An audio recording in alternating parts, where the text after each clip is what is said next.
राज्याच्या संस्कृती परंपरा याचं जतन आणि संवर्धनही होत असतं। कालबाह्य होत चाललेली ही वासुदेवाची परंपरा टिकवण्याचं आणि समृद्ध करण्याचं काम वासुदेव परंपरेचे वारसदार करतायत। त्यांच्याशी बातचीत केली आमच्या प्रतिनिधींनी, पाहूया।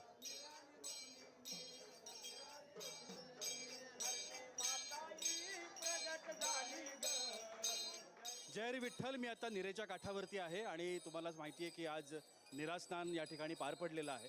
माझ्यासोबत आत्ता वासुदेवाची परंपरा पुढे नेणारे वारसा हक्कानं ही काही मंडळी आहेत, जी गेल्या अनेक वर्षांपासून वासुदेव ही जी आपल्या राज्याची, महाराष्ट्राची एक पुरातन परंपरा आहे, ऐतिहासिक परंपरा आहे, ज्याला खूप मोठा वारसा आहे, ही पुढे नेण्याचा ते प्रयत्न करतात। आपण त्यांच्याशी चर्चा करूया।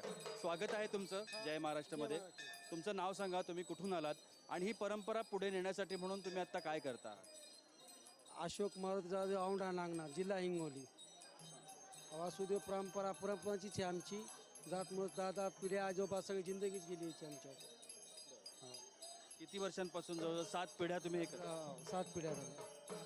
आज जो तुमचा दिवस कसा असतो? म्हणजे तुम्ही दररोज तुम्ही वासुदेवाची गाणी म्हणत गावांमध्ये फिरता की कसं असतं? गावामध्ये वासुदेवाची गाणी म्हणतो खेड्यापाड्यानी। त्यांच्या वडिलांचं आजोबांचं नाव विचारतो, कुळीचा उद्धार करतो। पण याच्या पाठीमागे जी परंपरा आहे मुख्य, की त्यामुळे लोकांना तुम्ही देवापाशी साकडं घालता, लोकांच्या चांगल्या आरोग्यासाठी, चांगल्या त्यांच्या पुढच्या ऐश्वर्य संपन्न आयुष्यासाठी।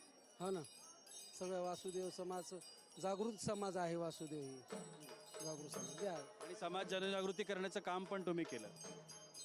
सकाळी जाऊन आम्ही वासुदेव घरोघर जाऊन नामस्मरण करतो आणि कीर्तन, गवळण, भजन म्हणून लोक आम्हाला सुपामध्ये धान्य, ज्वारी, गहू, वस्त्रदान, काही रुपयेदान देतात। त्याच्यावर आमचा लेकराबाळात आम्ही निर्धार करतो।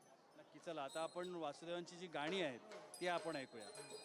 घोळा घोळा वाजितो टाळ, घोळा घोळा वाजितो टाळ, घोळ घोळा वाजतो टाळ, घोळ घोळा वाजतो टाळ। झन झना नाजर साळ, झन झना नाजर साळ, झन झना नाजर साळ, झन झना नाजर साळ। उधव झाला पातीयळ, उधव झाला पातीयळ, उधव झाला पाचीळ, उधव झाला पाचीळ। मुखावाचे वंदा गोपालगा, मुखावाचे वंदा गोपाळगा।